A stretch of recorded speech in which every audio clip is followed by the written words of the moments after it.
ದಲ್ಲಿ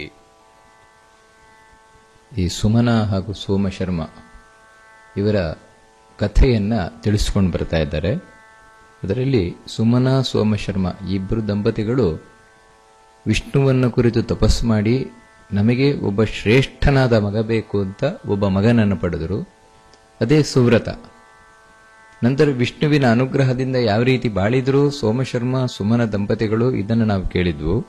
ನಂತರ ಈ ಸುವ್ರತ ವಿಷ್ಣುವಿನ ಅನುಗ್ರಹದಿಂದ ಹುಟ್ಟಿದಂತಹ ಮಗ ಸುವ್ರತ, ಅವನು ಯಾವ ರೀತಿ ಇದ್ದ ಅದನ್ನ ಪದ್ಮಪುರಾಣ ತಿಳಿಸ್ಕೊಂಡು ಹೋಗ್ತದೆ ಬಹಳ ಸುಂದರವಾಗಿ. ಆ ಸುವ್ರತ ಯಾವ ರೀತಿ ಇದ್ದ ಅಂದ್ರೆ ಮೇಧಾವಿ ಬಾಲ್ಯಾದಪಿ, ಅವನು ಸಣ್ಣಲ್ಲಿಂದಲೂ ಮಹಾ ಮೇಧಾವಿಯಾಗಿದ್ದ ಅಂತ ಹೇಳ್ತಾರೆ. ಬಹಳ ದೊಡ್ಡ ಜ್ಞಾನಿಯಾಗಿದ್ದ. ಅವನು ಎಂಥ ದೊಡ್ಡ ಜ್ಞಾನಿ ಅಂತ ಹೇಳಿದ್ರೆ, ಗರ್ಭೇ ನಾರಾಯಣಂ ದೇವಂ ದೃಷ್ಟವಾನ್ ಪುರುಷೋತ್ತಮಂ ಅಂತ, ಗರ್ಭದಲ್ಲಿದ್ದಾಗಲೇ ದೇವರನ್ನ ಕಂಡಂತಹ ಮಹಾತ್ಮ ಇವನು ಅಂತ ಹೇಳ್ತಾನೆ. ಯಾಕಂತ ಹೇಳಿದ್ರೆ ಅವನ ಹಿಂದಿನ ಜನ್ಮದಲ್ಲೇ ಅಷ್ಟು ದೊಡ್ಡ ಭಕ್ತನಾಗಿದ್ದವ. ಅವನು ಎಂಥ ಭಕ್ತಿ, ಅವನ ಹಿಂದಿನ ಜನ್ಮದಲ್ಲಿ ಅವನಿಗೆ ಏನಾಗಿತ್ತು ಇದನ್ನು ಮುಂದೆ ತಿಳಿಸ್ಕೊಂಡು ಹೋಗ್ತಾರೆ. ಅದರಿಂದಾಗಿ ಆ ಪೂರ್ವ ಜನ್ಮದ ಸಂಸ್ಕಾರದಿಂದ, ಹಿಂದಿನ ಜನ್ಮದ ಸಂಸ್ಕಾರದಿಂದಾಗಿ ಈ ಜನ್ಮದಲ್ಲಿ ಸಣ್ಣಲ್ಲಿಂದಲೇ ಮಹಾದೇವರ ಭಕ್ತನಾಗಿದ್ದಂತೆ. ಅವನು ಗರ್ಭದಲ್ಲಿದ್ದಾಗಲೇ ದೇವರನ್ನ ಕಂಡಿದ್ದಂತೆ ಅವನು. ಅದರಿಂದಾಗಿಯೇ ಸ ಪೂರ್ವಕರ್ಮಾಭ್ಯಾಸೇನ ಹರೇರ್ ಧ್ಯಾನಂ ಗತಸ್ತದ ಶಂಖಚಕ್ರಧರಂ ದೇವಂ ಪದ್ಮನಾಭಂ ಸುಪುಣ್ಯದಂ. ಹಿಂದಿನ ಒಂದು ಸಂಸ್ಕಾರದಿಂದ, ಹಿಂದಿನ ಜನ್ಮದ ಸಂಸ್ಕಾರದಿಂದ ಸಣ್ಣಲಿಂದಲೇ ದೇವರ ಧ್ಯಾನವನ್ನ ಮಾಡ್ತಾ ಇದ್ನಂತೆ. ವಿಷ್ಣುವಿನ ಧ್ಯಾನವನ್ನ ವಿಶೇಷವಾಗಿ ಮಾಡ್ತಾ ಇದ್ನ, ವಿಷ್ಣುವಿನ ಆರಾಧನೆಯನ್ನ ವಿಶೇಷವಾಗಿ ಮಾಡ್ತಾ ಇದ್ನಂತೆ. ಕೂತಾಗ, ನಿಂತಾಗ, ಮಲಗಿದಾಗ ಪ್ರತಿಯೊಂದು ಕಡೆಯಲ್ಲೂ ಕೂಡ ವಿಷ್ಣುವನ್ನೇ ವಿಶೇಷವಾಗಿ ಧ್ಯಾನವನ್ನ ಮಾಡ್ತಾ ಇದ್ದಂತೆ. ಅಂದ್ರೆ ವಿಷ್ಣುವನ್ನೇ ವಿಶೇಷವಾಗಿ ಧ್ಯಾನ ಮಾಡ್ತಾ ಇದ್ದ ಅಂದ್ರೆ ಅವನ ಮನಸ್ಸಿನಲ್ಲಿ ಸದಾ ವಿಷ್ಣುವೇ ಇರ್ತಾ ಇದ್ದ. ಅಂದ್ರೆ ವಿಷ್ಣುವನ್ನೇ ಚಿಂತನೆ ಮಾಡ್ತಾ ಇದ್ದ. ಆ ವಿಷ್ಣುವಿನ ಭಗವಂತನ ರೂಪಗಳನ್ನ, ಆ ಭಗವಂತನ ಗುಣಗಳನ್ನ, ಅವನ ಮಹಿಮೆಗಳನ್ನ, ಇದನ್ನೇ ತಾನು ಚಿಂತನೆಯನ್ನ ಮಾಡ್ತಾ ಇದ್ದಂತೆ. ಅಷ್ಟು ಮಾತ್ರ ಅಲ್ಲ, ವಾಸ್ತವಿಕವಾಗಿ ಮಕ್ಕಳು ಅಂತ ಹೇಳಿದ ಕೂಡಲೇ ದೊಡ್ಡ ತಪಸ್ವಿಗಳ ಹಾಗೆ ಬರೀ ಎಲ್ಲೋ ಒಂದು ಕಡೆ ಮೂಲೆಯಲ್ಲಿ ಧ್ಯಾನ ಮಾಡ್ತಾ ಕೂತ್ಕೊಂಡ್ರೆ ಈ ಹುಡುಗನಿಗೆ ಸರಿ ಇಲ್ಲ ಅಂತ ಹೇಳಿಯಾರು. ಅಂದ್ರೆ ದೇವರ ಒಂದು ಅನುಗ್ರಹದಿಂದ ಹುಟ್ಟಿದ ಮಗು ಅಂತಾದ್ರೂ ಕೂಡ ಬರೀ ದಡ್ಡ. ಯಾಕಂದ್ರೆ ಲೋಕದ ಯಾವ ಚಟುವಟಿಕೆಯಲ್ಲೂ ಭಾಗವಹಿಸೋಲ್ಲ. ತಾನೆಲ್ಲೋ ಮೂಲೆಯಲ್ಲಿ ಮೂಗಿ ಹಿಡ್ಕೊಂಡು ಕೂತಿರ್ತಾನೆ. ಈ ರೀತಿ ಜನ ಮಾತಾಡ್ಕೊಳ್ಬಹುದು. ಆದ್ರೆ ಸುವ್ರತ ಹಾಗಲ್ವಂತೆ. ತಾನು ತನ್ನ ಸಮವಯಸ್ಕರೇನಿದ್ದಾರೆ ಆ ಮಕ್ಕಳೊಟ್ಟಿಗೆ ಆಟ ಆಡ್ತಾ ಇದ್ದಂತೆ. ಬಹಳ ಚೆನ್ನಾಗಿ ಆಟ ಆಡ್ತಾ ಇದ್ದಂತೆ. ಆದ್ರೆ ಉಳಿದ ಮಕ್ಕಳಿಗೆ ಇವನಿಗೂ ವೈಶಿಷ್ಟ್ಯ ಏನು ಅಂತ ಹೇಳಿದ್ರೆ, ಕ್ರೀಡತ್ಯೇವಂ ಸದಾ ಡಿಂಬೈಹಿ ಸಾರ್ಧಂ ಚ ಬಾಲಕೋತ್ತಮ ಬಾಲಕಾನಾಂ ಸ್ವಕಂ ನಾಮ ಹರೈಶ್ಚೈವ ಮಹಾತ್ಮನಃ ಚಕಾರ ಸಹಿ ಮೇಧಾವಿ ಪುಣ್ಯಾತ್ಮ ಪುಣ್ಯವತ್ಸಲ ಅಂತ. ಇವನು ಉಳಿದ ಮಕ್ಕಳಿಗಿಂತ ಸ್ವಲ್ಪ ವಿಶಿಷ್ಟನಾಗಿದ್ದ ಅಂತ ಹೇಳ್ತಾನೆ. ಆಟ ಆಡಬೇಕಾದ್ರೆ, ಓಡಬೇಕಾದ್ರೆ ಎಲ್ಲ ಕಡೆದಲ್ಲೂ ಕೂಡ ಇವನ ಗೆಳೆಯರೇನಿದ್ರು ಆ ಗೆಳೆಯರೆಲ್ಲರಿಗೂ ಒಂದೊಂದೊಂದೊಂದು ಹೆಸರು ಇರ್ತಾ ಇತ್ತು. ಆದರೆ ಇವನು ಅವರೆಲ್ಲರಿಗೂ ಕೊಡ್ತಾ ಇಡ್ತಾ ಇದ್ದಂತಹ ಹೆಸರೇ ಬೇರೆ ಅಂತ ಹೇಳ್ತಾನೆ. ಸಾಮಾನ್ಯವಾಗಿ ಇದನ್ನ ನಾವಿವತ್ತು ನೋಡ್ತೇವೆ. ಹುಡುಗರು ತುಂಬಾ ಕ್ಲೋಸ್ ಆಗಿದ್ದಾಗ, ತುಂಬಾ ಹತ್ತಿರವಾಗಿದ್ದಾಗ ಅವನನ್ನೇನೋ ಅಡ್ಡ ಹೆಸರು ಇಟ್ಟು ಕರೆಯುವುದುಂಟು. ಹೇ ಕುಳ್ಳ ಬಾರೋ ಇಲ್ಲಿ ಅಂತ, ಹೇ ಟುಣಿಯ, ಈ ರೀತಿ ಏನೋ ಒಂದು ಹೆಸರಿಂದ ಕರೆಯುವುದುಂಟು. ಇದು ನಾವು ನೋಡ್ತೇವೆ ಒಂದು ಬಹಳ ಆಪ್ತನಾಗಿದ್ದಾಗ. ಹಾಗೆಯೇ ಈ ಸುವ್ರತ ಏನಿದ್ದಾನೆ, ತನ್ನ ಗೆಳೆಯರನ್ನ, ಯಾರು ಆಪ್ತರಿದ್ದಾರೆ ಅವರೆಲ್ಲರನ್ನೂ ಕೂಡ ತಾನು ಕರಿತಾ ಇದ್ದಂತೆ ಬೇರೆ ಬೇರೆ ಹೆಸರಿಟ್ಟು. ಯಾವುದು ಅಂದ್ರೆ ಎಲ್ಲವೂ ದೇವರದ್ದೇ ಹೆಸರುಗಳು. ಅಂದ್ರೆ ಒಬ್ಬ ತನ್ನ ಗೆಳೆಯನಿಗೆ ಅವನಿಗೇನೋ ಅವನ ಮನೆಯಲ್ಲಿ ಹೆಸರಿಟ್ಟಿರಬಹುದು, ಅದು ದೇವರ ಹೆಸರು ಅಲ್ಲ ಅಂತಾದ್ರೆ ತಾನು ಹೇ ಕೇಶವ ಬಾರೋ ಇಲ್ಲಿ ಅಂತ ಕರಿತಾ ಇದ್ದಂತೆ. ಅದೇ ಇನ್ನೊಬ್ಬ ಗೆಳೆಯನಿಗೆ ಅವನಿಗೇನೋ ಬೇರೆ ಹೆಸರು ಏನೋ ಇಟ್ಟಿದ್ದಾರೆ ಅಂತ ಹೇಳಿದ್ರೆ ಅದು ದೇವರ ಹೆಸರಲ್ಲ ಅಂತ ಹೇಳಿದ್ರೆ ಇವನೇ ಗೋವಿಂದ ಬಾರೋ ಇಲ್ಲಿ, ಈ ರೀತಿ ಕೇಶವ, ಗೋವಿಂದ, ಮಾಧವ, ಈ ರೀತಿ ತಾನು ದೇವರ ಹೆಸರನ್ನ ಇಟ್ಟು ಕರಿತಾ ಇದ್ದಂತೆ. ಅಂತ ಹೇಳಿದ್ರೆ ಇದ್ರ ಹಿಂದೆ ಪದ್ಮಪುರಾಣ ಏನ್ ತಿಳಿಸ್ತದೆ ಅಂತ ಹೇಳಿದ್ರೆ, ನಮ್ಮ ಮಕ್ಕಳಿಗೆ ನಾವು ದೇವರ ಹೆಸರನ್ನ ಯಾಕೆ ಇಡಬೇಕು ಅಂತ ಅದನ್ನ ಸುವ್ರತದ ಮೂಲಕ ತಿಳಿಸಿಕೊಡ್ತಾ ಇದೆ. ವಾಸ್ತವಿಕವಾಗಿ ಹೆಸರು ಅನ್ನುವಂಥದ್ದು ನಮ್ಮ ಪಾಲಿಗೆ ಕೇವಲ ಗುರುತಿಸ್ಲಿಕ್ಕೆ ಮಾತ್ರ, ಇನ್ಯಾವ ಒಂದು ದೃಷ್ಟಿಯಿಂದಲೂ ಅಲ್ಲ. ಆದರೆ ದೇವರಿಗಾಗಬೇಕಾದ್ರೆ ಬರೀ ಗುರುತಿಸ್ಲಿಕ್ಕಲ್ಲ, ಮತ್ತೆ ದೇವರ ಗುಣಗಳನ್ನ ತಿಳಿಸುವಂತಹದ್ದು ಒಂದೊಂದು ನಾಮಗಳು. ಈ ನೆಪದಿಂದಲಾದರೂ ದೇವರ ಸ್ಮರಣೆ ಆಗುವಾಗೆ ಆಗಲಿ. ಅಂದರೆ ಯಾರನ್ನು ಕರೆಯುವಾಗಲೋ ಯಾರನ್ನು ನಾವು ಮಾತಾಡುವಾಗಲೋ ಆಗಲೂ ಕೂಡ ದೇವರ ಸ್ಮರಣೆ ಆಗುವಂತಾಗಲಿ ಎನ್ನುವ ಉದ್ದೇಶದಿಂದಾಗಿ ಪ್ರಾಚೀನರು ಆ ಭಗವಂತನ ನಾಮಗಳನ್ನು ಇಟ್ಟು ಕರಿತಾ ಇದ್ರು. ಬಹಳ ಹಿಂದೆ ಅಂತ ಹೇಳಿದ್ರೆ ಈ ಕೃತಯುಗ ಮುಂತಾದವುಗಳಲ್ಲಿ ದೇವರ ಹೆಸರನ್ನು ಇಡುವಂತಹ ಪರಿಪಾಠ ಇರಲಿಲ್ಲ ಅವಾಗ. ಉದಾಹರಣೆಗೆ ನಾವು ಶ್ವೇತಕೇತು, ಉದ್ದಾಲಕ ಇವುಗಳನ್ನೆಲ್ಲ ಕರಿತೇವೆ. ವಾಸ್ತವಿಕ ಇದೇನು ಪ್ರಸಿದ್ಧವಾದ ದೇವರ ಹೆಸರೇನಲ್ಲ. ಹಾಗಿದ್ರೂ ಕೂಡ ಆ ಹೆಸರುಗಳನ್ನು ಯಾಕೆ ಇಡ್ತಾ ಇದ್ರು ಅಂದ್ರೆ, ಆಗ ಆ ಕೃತಯುಗದಲ್ಲೆಲ್ಲ ಯಾವ ರೀತಿ ಇರ್ತಾ ಇತ್ತು ಅಂದ್ರೆ, ಅವ್ರು ಯಾವುದೇ ಹೆಸರನ್ನ ಕೇಳಿದ್ರು ಕೂಡ ಅದನ್ನ ದೇವರ ಹೆಸರು ಅಂತ ಅನುಸಂಧಾನವನ್ನು ಮಾಡಿಕೊಳ್ತಾ ಇದ್ರು. ಪ್ರತಿಯೊಂದು ದೇವರ ಹೆಸರು ಅಂತ ಹೇಳಿ ಅವರು ಚಿಂತನೆಯನ್ನ ಮಾಡ್ತಾ ಇದ್ರು. ಯಾಕಂದ್ರೆ ಅಂಥ ತಾಕತ್ತಿತ್ತು ಅವರಿಗೆ ಪ್ರತಿಯೊಂದು ಹೆಸರನ್ನು. ಯಾಕಂದ್ರೆ ಸರ್ವಶಬ್ದ ವಾಚ್ಯನಾದವ ಭಗವಂತ, ಸಮಸ್ತ ಶಬ್ದಗಳು ದೇವರನ್ನೇ ಹೇಳ್ತಾ ಇದೆ ಅಂತ ವೇದಗಳು ಕೊಂಡಾಡ್ತಾ ಇವೆ. ಆದರೆ ನಮಗೆ ಇವತ್ತಿನ ಒಂದು ಪರಿಸ್ಥಿತಿಯಲ್ಲಿ ಸಾಮಾನ್ಯ ಜನರಿಗೆ ಅದು ಅಸಾಧ್ಯ. ನಮಗೆ ಯಾವುದು ದೇವರ ಹೆಸರು ಅಂತ ಪ್ರಸಿದ್ಧವಾಗಿದೆ ಅದು ಮಾತ್ರ ಕೇಳಿದರೆ ದೇವರ ಹೆಸರು ಅಂತ ನೆನಪಾಗ್ತದೆ ಹೊರತು ಇಲ್ಲಿದ್ರೆ ಇಲ್ಲ. ಆದರೆ ಕೃತಯುಗ ಮುಂತಾದವುಗಳಲ್ಲಿ ಯಾವುದೇ ಹೆಸರು ಕೂಡ ದೇವರ ಹೆಸರೇ. ಕಡೆಗೆ ಅದು ಇದು ಇದೇನು ಸಮುದ್ರದ ಒಂದು ಬೋರ್ಗರೆತ, ಗಾಳಿ ಸುಯಿ ಅಂತ ಬೀಸ್ತಾ ಇದೆ, ಇವೆಲ್ಲವೂ ಕೂಡ ಬರೀ ಶಬ್ದ ಆಗಿರ್ತಾ ಇರಲಿಲ್ಲ ಅವರಿಗೆ. ಮತ್ತೆ ಸರ್ವೇ ಘೋಷಾಹ ಏಕಏವ ವ್ಯಾಹೃತಿ, ಒಬ್ಬನೇ ಭಗವಂತನನ್ನ ಪ್ರತಿಯೊಂದು ಶಬ್ದವೂ ತಿಳಿಸ್ತಾ ಇದೆ ಅಂತ ಅವರು ಅನುಸಂಧಾನವನ್ನು ಮಾಡಲಿಕ್ಕೆ ಸೂಕ್ತರಾಗಿದ್ರು, ಅರ್ಹರಾಗಿದ್ರು. ಅದು ಬರ್ತಾ ಬರ್ತಾ ಬರ್ತಾ ಬರ್ತಾ ಅದು ಮರೆತು ಹೋಯ್ತು. ಅದಕ್ಕೋಸ್ಕರ ದೇವರ ಹೆಸರನ್ನ ಇಟ್ಟು ನೆನಪು ಮಾಡಿಕೊಳ್ಳುವಂತಹ ಪರಿಪಾಠ ಬಂತು ನೋಡಿ. ಅದನ್ನ ಸುವ್ರತ ತಿಳಿಸ್ಕೊಡ್ತಾನೆ. ದೇವರ ಹೆಸರನ್ನ ಇಟ್ಟು ತಾನು ತನ್ನ ಎಲ್ಲ ಗೆಳೆಯರನ್ನ ಕರಿತಾ ಇದ್ದ. ಗೋವಿಂದ ಬಾರೋ ಇಲ್ಲಿ ಹೊರನೋಟಕ್ಕೆ ಇಲ್ಲಿ ಯಾರೋ ಗೆಳೆಯನನ್ನ ಕರೆದ್ರು ಕೂಡ ಅವನಿಗೆ ಇರ್ತಾ ಇದ್ದದ್ದೇನೆಂದ್ರೆ, ಸೌರತನಿಗೆ ಅವನೊಳಗಿರುವ ದೇವರನ್ನ ಕರೆಯೋದು. ಆ ಹುಡುಗನ ಒಳಗೆ ಯಾವ ದೇವರಿದ್ದಾನೆ ಅವನನ್ನ ಕರೆಯುವಂಥದ್ದು. ಹೀಗೆ ದೇವರೊಟ್ಟಿಗೆ ತಾನು ಆಟ ಆಡ್ತಾ ಇದ್ದ. ಅಂದ್ರೆ ದೇವರ ಹೆಸರನ್ನಿಟ್ಟು ದೇವರೊಟ್ಟಿಗೆ ಆಟ ಆಡ್ತಾ ಇದ್ದ, ದೇವರನ್ನೇ ಕರೀತಾ ಇದ್ದ. ಅಷ್ಟು ಮಾತ್ರ ಅಲ್ಲ, ಎಲ್ಲಿಯೇ ಹೋಗ್ಲಿ ಅವನಿಗೆ ದೇವರೇ ಕಾಡ್ತಾ ಇದ್ದಂತೆ. ಕ್ರೀಡನೆ ಪಠನೆ ಹಾಸ್ಯೆ ಶಯನೆ ಗೀತ ಪ್ರೇಕ್ಷಣೆ ಯಾನೇಚ ಹಾಸನೆ ಧ್ಯಾನೆ ಮಂತ್ರೇ ಜ್ಞಾನೆ ಸುಕರ್ಮಸು ಪಶ್ಯತ್ಯೇವಂ ವದತ್ಯೇವಂ ಜಗನ್ನಾಥಂ ಜನಾರ್ದನ. ಎಲ್ಲಾ ಕಡೆಯೂ ಕೂಡ ನಿಂತಾಗ, ಕೂತಾಗ, ಓದುವಾಗ, ಮಲಗಿದಾಗ, ನೋಡುವಾಗ, ಧ್ಯಾನ ಮಾಡುವಾಗ, ಮಂತ್ರವನ್ನು ಹೇಳುವಾಗ, ಯಾವುದೇ ಒಂದನ್ನು ಕಲಿಬೇಕಾದ್ರೆ, ಏನೋ ಒಂದು ಕೆಲಸ ಮಾಡಬೇಕಾದ್ರೆ, ಎಲ್ಲ ಒಂದು ಕರ್ಮದಲ್ಲಿಯೂ ಕೂಡ ಇವನಿಗೆ ದೇವರನ್ನೇ ಕಾಣ್ತಾ ಇದ್ದಂತೆ. ಅಂದ್ರೆ ದೇವರನ್ನೇ ಕಾಣ್ತಾ ಇದ್ದ ಅಂದ್ರೆ ನಮಗೇನು ಕಾಣೋಲ್ವಲ್ಲ ಅಂತ ಹೇಳಿದ್ರೆ ಇಷ್ಟೇ ವ್ಯತ್ಯಾಸ. ದೇವರು ಪ್ರತಿಯೊಂದು ಕರ್ಮದಲ್ಲಿದ್ದಾನೆ, ಪ್ರತಿಯೊಂದು ಕಡೆ ಇದ್ದಾನೆ. ಆದರೆ ಅವನನ್ನು ನೋಡುವ ದೃಷ್ಟಿ ನಮಗಿಲ್ಲ, ನೋಡುವ ಕಣ್ಣು ನಮಗಿಲ್ಲ. ಆದ್ರೆ ಆ ಸುವ್ರತನಿಗೆ ಆ ಕಣ್ಣಿತ್ತು, ಅದೇ ಒಳಗಣ್ಣು. ಕಣ್ಣ ತೆರೆದು ನೋಡು, ಒಳಗಣ್ಣು ತೆರೆದು ನೋಡು ಅಂತಿದ್ದನ್ನೇ ಪುರಂದರದಾಸರು ಹೇಳುವಂಥದ್ದು. ಆ ಒಳಗಿನ ಕಣ್ಣು ಅಂದ್ರೆ ಅದೇ ಜ್ಞಾನದ ದೃಷ್ಟಿ. ಎದುರಿನಲ್ಲಿ ವಸ್ತು ಇದ್ರೂ ಕೂಡ ಕಾಣದೆ ಹೋಗಬಹುದು. ಯಾವಾಗ ಅಂದ್ರೆ ಇದು ಈ ವಸ್ತು ಅಂತಾನೆ ಗೊತ್ತಿಲ್ಲದೆ ಇದ್ರೆ, ಅವನಿಗೆ ಈ ವಸ್ತು ಅಂತ ಗೊತ್ತಿಲ್ಲದೆ ಇದ್ರೆ ಯಾವ ರೀತಿ ಅಂತ ಹೇಳಿದ್ರೆ, ಒಂದು ಸಣ್ಣ ಮಗುವಿಗೆ ಇದು ವಜ್ರ ಅಂತ ಗೊತ್ತಿಲ್ದಿದ್ರೆ ಅದು ಸಾಮಾನ್ಯ ಕಲ್ಲು ವಜ್ರವೂ ಒಂದೇ ರೀತಿ ನೋಡಿತ್ತು, ಅದಕ್ಕೇನು ವ್ಯತ್ಯಾಸವೇ ಗೊತ್ತಿಲ್ಲ. ಯಾಕಂದ್ರೆ ಇದು ವಜ್ರ ಅಂತ ಪರಿಚಯ ಇಲ್ಲ, ಅದಕ್ಕೆ ಪರಿಚಯ ಇಲ್ಲದೆ ಇದ್ರೆ ಎಲ್ಲವೂ ಕೂಡ ಒಂದೇ ಆಗ್ಬಿಡ್ತದಲ್ವಾ. ಪರಿಚಯ ಇದ್ದಾಗ ಮಾತ್ರ ಓ ಇದು ಅದಕ್ಕಿಂತ ಬೇರೆ ಅಂತ ನಾವು ಗಮನಿಸ್ತೇವೆ. ಹಾಗೆ ನಮಗೆ ದೇವರ ಪರಿಚಯ ಇಲ್ಲ, ದೇವರ ಬಗ್ಗೆ ಗೊತ್ತಿಲ್ಲ. ಅದರಿಂದಾಗಿಯೇ ಈ ಒಳಗಿನ ಜ್ಞಾನ ದೃಷ್ಟಿ, ದೇವರನ್ನ ಕಾಣುವ ಜ್ಞಾನ ನಮಗೆ ಇಲ್ಲದೆ ಇರುವುದರಿಂದಾಗಿ ಎಲ್ಲೂ ನಮಗೆ ದೇವರು ಕಾಣೋಲ್ಲ. ವಿಗ್ರಹದಲ್ಲೂ ದೇವರು ಕಾಣೋಲ್ಲ. ಕೇವಲ ವಿಗ್ರಹವನ್ನ ಮಾತ್ರ ನೋಡಿ ದೇವರು ಅಂತ ಭ್ರಮಿಸುವವರು ನಾವು, ವಿಗ್ರಹವೇ ದೇವರು ಅಂತ ಭ್ರಮಿಸುವವರು. ಆದರೆ ಸೌರತ ಹಾಗಲ್ಲ. ಪ್ರತಿಯೊಂದು ಕಡೆಯಲ್ಲೂ ಕೂಡ ದೇವರ ಅನುಸಂಧಾನ ಮಾಡ್ತಾ ಇದ್ದ. ಅಂದ್ರೆ ಎಂಥ ಎತ್ತರದಲ್ಲಿದ್ದ ಅವನು ಸೌರತ ಅಂತ, ಎಷ್ಟು ಮೇಲ್ಮಟ್ಟದಲ್ಲಿದ್ದ ಅಂತ. ಪ್ರತಿಯೊಂದು ಕಡೆಯೂ ದೇವರನ್ನ ತಾನು ನೋಡ್ತಾ ಇದ್ದಂತೆ, ದೇವರ ಹತ್ರ ಮಾತಾಡ್ತಾ ಇದ್ದಂತೆ. ದೇವರ ಹತ್ರ ಮಾತಾಡೋದು ಅಂತ ಹೇಳಿದ್ರೆ ಆ ವಸ್ತುವಿನಲ್ಲಿ ಓ ದೇವರು ಇಲ್ಲಿ ಈ ರೂಪದಲ್ಲಿದ್ದಾನೆ. ಯಾಕಂದ್ರೆ ಪ್ರತಿಯೊಂದು ಕಡೆಯಲ್ಲೂ ಅಣುರೇಣು ತೃಣಕಾಷ್ಟ ಪರಿಪೂರ್ಣ ಗೋವಿಂದ ಅಂತ ಹೇಳಿದಾಗೆ ಪ್ರತಿಯೊಂದು ಕಡೆಯಲ್ಲೂ ದೇವರಿದ್ದಾನೆ, ಒಂದೊಂದು ರೂಪದಲ್ಲಿದ್ದಾನೆ. ಆ ರೂಪವನ್ನು ಇವನು ಕಾಣ್ತಾ ಇದ್ದ. ಆ ದೇವರ ಹತ್ರ ತಾನು ಮಾತಾಡ್ತಾ ಇದ್ದಂತೆ.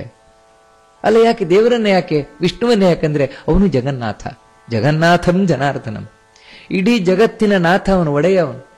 ಅದರಿಂದಾಗಿಯೇ ಅವನು ಪ್ರತಿಯೊಂದು ಈಶಾವಾಸ್ಯಮಿದಂ ಸರ್ವಂ ಅಂತ ಅದಕ್ಕೆ ಹೇಳಿತು ಉಪನಿಷತ್ತು. ಎಲ್ಲವೂ ಭಗವಂತನ ಆವಾಸ ಸ್ಥಾನ, ಪ್ರತಿಯೊಂದು ಕಡೆಯಲ್ಲೂ ದೇವರು ಕೂತಿದ್ದಾನೆ. ಅದನ್ನು ಇವನು ನೆನಪು ಮಾಡಿಕೊಳ್ತಾ ಇದ್ದ, ಅನುಸಂಧಾನವನ್ನ ಮಾಡಿಕೊಳ್ತಾ ಇದ್ದಂತೆ. ಸ ಧ್ಯಾಯತೆ ತಮೇಕಂಚ ವಿಶ್ವನಾಥಂ ಮಹೇಶ್ವರಂ, ಇಡೀ ಜಗತ್ತಿನ ಒಡೆಯನಾದಂತಹ ಎಲ್ಲರಿಗಿಂತಲೂ ಸರ್ವೋತ್ತಮನಾದಂತಹ, ಅದಕ್ಕೆ ಅವನಿಗೆ ಮಹಾ ಈಶ್ವರ. ಈಶರು ಕೆಲವರು, ಅಂದ್ರೆ ನಮ್ಮಂತಹ ಸಾಮಾನ್ಯರನ್ನ ನಿಯಂತ್ರಣ ಮಾಡುವಂತಹ ದೇವತೆಗಳು ಇಂದ್ರಾದಿ ದೇವತೆಗಳು. ಈಶವರರು ಅಂದ್ರೆ ಆ ಇಂದ್ರಾದಿ ದೇವತೆಗಳನ್ನೂ ನಿಯಂತ್ರಣ ಮಾಡುವಂಥವರು ಈಶ್ವರರು ಅಂತ ಹೇಳಿದ್ರೆ ಗರುಡ, ಶೇಷ ಮುಂತಾದವರೆಲ್ಲ, ಬ್ರಹ್ಮ ಮುಂತಾದವರೆಲ್ಲ, ಅವರನ್ನೂ ನಿಯಂತ್ರಣ ಮಾಡುವವನು ಮಹಾ ಈಶ್ವರ, ಅವನು ಮಹೇಶ್ವರ, ಅದು ವಿಷ್ಣು. ಈ ರೀತಿ ತಾನು ಆ ಭಗವಂತನ ಸರ್ವೋತ್ತಮನಾಗಿ ಸಕಲ ಜಗತ್ತಿನ ಒಡೆಯನಾಗಿ ಚಿಂತನೆಯನ್ನ ಮಾಡ್ತಾ ಇದ್ದಂತೆ. ದೇವರನ್ನು ನೋಡುವುದು ಅಂತ ಹೇಳಿದ್ರೆ ಬರೀ ಹಾಗೆ ಅಲ್ಲ, ಫೋಟೋದಲ್ಲಿ ನೋಡಿದಾಗಲ್ಲ, ಮತ್ತೆ ದೇವರ ಗುಣಗಳನ್ನ ಅನುಸಂಧಾನ ಮಾಡುತ್ತಾ, ಅವನ ಮಹಿಮೆಯನ್ನ ಅನುಸಂಧಾನವನ್ನ ಮನಸ್ಸಿನಲ್ಲಿ ತಂದುಕೊಳ್ತಾ ದೇವರನ್ನ ಕಾಣುವಂತಹದ್ದೇನಿದೆ ಅದು ನಿಜವಾದ ದೇವರ ಒಂದು ರೂಪದರ್ಶನ. ಆ ರೀತಿ ತಾನು ಮಾಡ್ತಾ ಇದ್ದಂತೆ. ಆಕಾಶೇ ಭೂಮಿ ಮಧ್ಯೇತು ಪರ್ವತೇಶು ವನೇಶು ಚ, ಅಷ್ಟು ಮಾತ್ರ ಅಲ್ಲ, ಆಕಾಶವನ್ನು ನೋಡ್ತಾ ಇದ್ದಂತೆ, ಅಲ್ಲಿ ದೇವರ ನೆನಪಾಗ್ತಾ ಇದ್ದಂತೆ. ಭೂಮಿ ನೋಡ್ತಾ ಇದ್ದಂತೆ, ಅಲ್ಲಿ ದೇವರ ನೆನಪು ಮಾಡ್ಕೊಳ್ತಾ ಇದ್ದಂತೆ. ಪರ್ವತವನ್ನ ನೋಡ್ಲಿ, ಒಂದು ಕಲ್ಲನ್ನ ನೋಡ್ಲಿ, ಎಲ್ಲಾ ಕಡೆ ತಾನು ವಿಶೇಷವಾಗಿ ನರಸಿಂಹನ ಸ್ಮರಣೆ ಮಾಡ್ತಾ ಇದ್ದಾನೆ. ಯಾಕಂತ ಹೇಳಿದ್ರೆ ಸತ್ಯಂ ವಿಧಾತುಂ ನಿಜ ಭೃತ್ಯ ಭಾಷಿತಂ ವ್ಯಾಪ್ತಿಂಚ ಭೂತೇಶು ಅಖಿಲೇಶು ಚಾತ್ಮನಃ ಅಂತ ಹೇಳಿದಾಗೆ ನರಸಿಂಹನಾಗಿ ಭಗವಂತ ಬಂದು ತೋರಿಸಿದ್ದೆ, ನಾನು ಸಕಲ ಕಡೆಯೂ ಎಲ್ಲ ಕಡೆಯೂ ನಿಂತಿದ್ದೇನೆ ಅಂತ, ನಾನಿಲ್ಲದ ಸ್ಥಳವೇ ಇಲ್ಲ ಅಂತ ನರಸಿಂಹನಾಗಿ ಬಂದು ವಿಶೇಷವಾಗಿ ತಾನು ತೋರಿಸಿದ. ಅಂತ ನರಸಿಂಹ ರೂಪವನ್ನ ತಾನು ಸ್ಮರಣೆಯನ್ನ ಮಾಡ್ತಾ ಇದ್ದಂತೆ. ಸುವ್ರತ ಅಷ್ಟು ಮಾತ್ರ ಅಲ್ಲ, ತಾನು ಸುಮ್ಮನೆ ಕೂತಾಗ, ಸುಮ್ಮನೆ ಅಂದ್ರೆ ನಮ್ಮ ಹಾಗೆ ಸುಮ್ಮನೆ ಅಂದ್ರೆ ನಾವು ಏನೋ ಯೋಚನೆ ಮಾಡ್ತಾ ಕೂರುತ್ತೇವೆ, ಅವನ ಹಾಗಲ್ಲ ಅಂತ ಭಗವಂತನನ್ನೇ ಚಿಂತನೆ ಮಾಡ್ತಾ ಇದ್ದಂತೆ. ಭಗವಂತನನ್ನ ಹಾಡ್ತಾ ಇದ್ದಂತೆ. ಹಾಡುವುದು ಅಂತ ಹೇಳಿದ್ರೆ ಬರೀ ಹಾಗೆ ಅಲ್ಲ, ಎಷ್ಟು ಚಂದ ಹೇಳ್ತಾರೆ ಅಂದ್ರೆ ಗೀತೈಶ್ಚ ಗಾಯತೆ ಕೃಷ್ಣಂ, ಗೀತೆಗಳಿಂದ ಅಂತ ಹೇಳಿದ್ರೆ ಬಹಳ ಪ್ರಾಸಬದ್ಧವಾದ ಛಂದೋಬದ್ಧವಾದ ಶಬ್ದಗಳೇನಿದೆ ಅದನ್ನು ಗೀತೆಗಳು ಅಂತ ಕರೀತೇವೆ. ಛಂದಸ್ಸಿಗೆ ಅನುಗುಣವಾಗಿ ರಚನೆ ಮಾಡಲ್ಪಟ್ಟಂತಹ ಭಗವಂತನ ಗುಣಗಾನಗಳು, ಅದನ್ನ ತಾನು ಹಾಡ್ತಾ ಇದ್ದಂತೆ. ಯಾಕಂತ ಹೇಳಿದ್ರೆ ಸುರಾಗೈಹಿ, ಒಳ್ಳೆ ರಾಗವನ್ನ ಅದಕ್ಕೆ ಹಾಕಿ, ಆ ಭಗವಂತನ ಪದ್ಯ ಏನಿದೆ ಆ ಗೀತೆಗೆ ಒಳ್ಳೆಯ ರಾಗವನ್ನ ಹಾಕಿ, ಮಧುರಾಕ್ಷರೈಹಿ, ಮಧುರವಾದ ಅಕ್ಷರಗಳಿಂದ ಅಂದ್ರೆ ಸ್ಪಷ್ಟವಾದ ಉಚ್ಚಾರಣೆಯಿಂದ ಇಂಪಾಗಿ ತಾನು ತಾಳೈಹಿ, ತಾಳವನ್ನ ಹಾಕ್ತಾ, ಲಯ ಸಮಾಯುಕ್ತೈಹಿ, ಲಯಕ್ಕನುಗುಣವಾಗಿ, ಲಯ ಅಂದ್ರೆ ಸ್ಪೀಡ್, ತಾಳಕ್ಕನುಗುಣವಾಗಿ ಲಯಕ್ಕನುಗುಣವಾಗಿ, ಅಷ್ಟು ಮಾತ್ರ ಅಲ್ಲ ಸುಸ್ವರೈಹಿ, ಒಳ್ಳೆ ಆ ಒಂದೊಂದು ರಾಗದಲ್ಲಿ ಏನೇನು ಸ್ವರಗಳಿದೆ, ಎಷ್ಟು ಸ್ವರಗಳಿದೆ, ಸರಿಗಮ ಪದನಿ, ಅದರಲ್ಲಿ ಆ ಸ್ವರಗಳನ್ನ ಚೆನ್ನಾಗಿ ಅಭಿವ್ಯಕ್ತವನ್ನಗೊಳಿಸ್ತಾ, ಅಂದ್ರೆ ಆಯಾ ರಾಗದಲ್ಲಿರುವ ಸ್ವರಗಳೇನಿದೆ ಅದು ಅಭಿವ್ಯಕ್ತಗೊಂಡಷ್ಟು ಕೂಡ ಆ ರಾಗ ಬಹಳ ಸುಂದರವಾಗಿ ಹೊರಹೊಮ್ಮುತ್ತದೆ. ಆ ರೀತಿ ಆ ಸ್ವರಗಳೇನಿದೆ, ರಾಗದಲ್ಲಿರುವ ಸ್ವರಗಳು, ಅದನ್ನು ತಾನು ಅಭಿವ್ಯಕ್ತವನ್ನಗೊಳಿಸ್ತಾ, ಎಲ್ಲೆಲ್ಲಿ ಮೇಲಕ್ಕೆ ಏರಿಸಬೇಕು ಅಲ್ಲಿ ಮೇಲಕ್ಕೆ ಏರಿಸ್ತಾ, ಎಲ್ಲಿ ಕೆಳಕಿಳಿಸಬೇಕು ಅಲ್ಲಿ ಕೆಳಕಿಳಿಸ್ತಾ, ಅಂದ್ರೆ ಹೀಗೆ ಒಂದು ಸಂಗೀತ ಶಾಸ್ತ್ರದಲ್ಲಿ ಯಾವ ರೀತಿ ಹಾಡಬೇಕು ಅಂತ ಹೇಳಿದ್ದಾರೆ ಆ ರೀತಿ ತಾನು ಹಾಡ್ತಾ ಇದ್ದ. ಆದ್ರೆ ಬರೀ ಸಂಗೀತವನ್ನಲ್ಲ, ಅಂದ್ರೆ ಸಂಗೀತ ಅನ್ನೋದು ಸಂಗೀತ ಯಾವಾಗ ಆಗ್ತದೆ ಅಂತ ಹೇಳಿದ್ರೆ ಅದು ಸಮ್ಯಕ್ ಗೀತ, ಅಂದ್ರೆ ಚೆನ್ನಾಗಿ ಹಾಡುವಾಗ, ಯಾರನ್ನ? ದೇವರನ್ನ ಚೆನ್ನಾಗಿ ಹಾಡಿದಾಗ ಅದು ಸಂಗೀತ ಆಗ್ತದೆ. ಚೆನ್ನಾಗಿ ಅಂದ್ರೆ ಬರೀ ಅದರಲ್ಲಿ ಸ್ವರ ಮಾತ್ರ ಇದ್ರೆ ಪ್ರಯೋಜನ ಇಲ್ಲ, ಸ್ವರದೊಂದಿಗೆ ಭಗವಂತನ ಭಕ್ತಿಯ ರಸ ಬೆರಿಬೇಕು, ಅದರಲ್ಲಿ ಭಗವಂತನ ಗುಣಗಾನವನ್ನ ಹಾಡಬೇಕದು, ಅವಾಗ ನಿಜವಾದ ಪದ್ಯ ಅದು. ಆ ರೀತಿ ದೇವರ ಗುಣಗಾನವನ್ನು ಮಾಡ್ತಾ ಇದ್ದಂತೆ, ಚೆನ್ನಾಗಿ ರಾಗಬದ್ಧವಾಗಿ ಹಾಡ್ತಾ. ಏನ್ ಹಾಡ್ತಾ ಇದ್ದ ಅಂತ ಹೇಳಿದ್ರೆ, ಧ್ಯಾಯಂತಿ ವೇದ ವಿದುಷ ಸತತಂ ಮುರಾರಿಂ ಯಸ್ಯಾಂಗ ಮಧ್ಯೆ ಸಕಲಂ ಹಿ ವಿಶ್ವಂ ಯೋಗೇಶ್ವರಂ ಸಕಲ ಪಾಪ ವಿನಾಶನಂ ಚ ಪಾದಂ ವ್ರಜಾಮಿ ಶರಣಂ ಮಧುಸೂದನಸ್ಯ. ತಾನು ಸುಂದರವಾಗಿ ಹಾಡ್ತಾ ಇದ್ದ. ಎಂಥ ಪದ್ಯವನ್ನ, ಅದರಲ್ಲಿ ಏನಿರ್ತಾ ಇತ್ತು ಆ ಪದ್ಯದಲ್ಲಿ ಅಂತ ಹೇಳಿದ್ರೆ, ನಾನು ಆ ಭಗವಂತ ಏನಿದ್ದಾನೆ ಆ ಭಗವಂತನ ಮಧುಸೂದನನ ಪಾದವನ್ನು ಶರಣು ಹೊಂದುತ್ತೇನೆ, ಪಾದ ಕಮಲಗಳೇನಿದೆ ಅದನ್ನು ಶರಣು ಹೊಂದುತ್ತೇನೆ. ಅಂದ್ರೆ ಶರಣು ಹೊಂದುತ್ತೇನೆ ಅಂದ್ರೆ ಆಶ್ರಯವನ್ನಾಗಿ ತಾನು ಹೊಂದುತ್ತೇನೆ, ಆಶ್ರಯವನ್ನಾಗಿ ಆಶ್ರಯಿಸ್ತೇನೆ, ಅಂದ್ರೆ ಅದೇ ಗತಿ, ಅದೇ ನನಗೆ ಶೆಲ್ಟರ್, ರಕ್ಷಣೆಯನ್ನು ನೀಡುವಂಥದ್ದು. ಯಾರದ್ದು ಅಂದ್ರೆ ಮಧುಸೂದನನದ್ದು.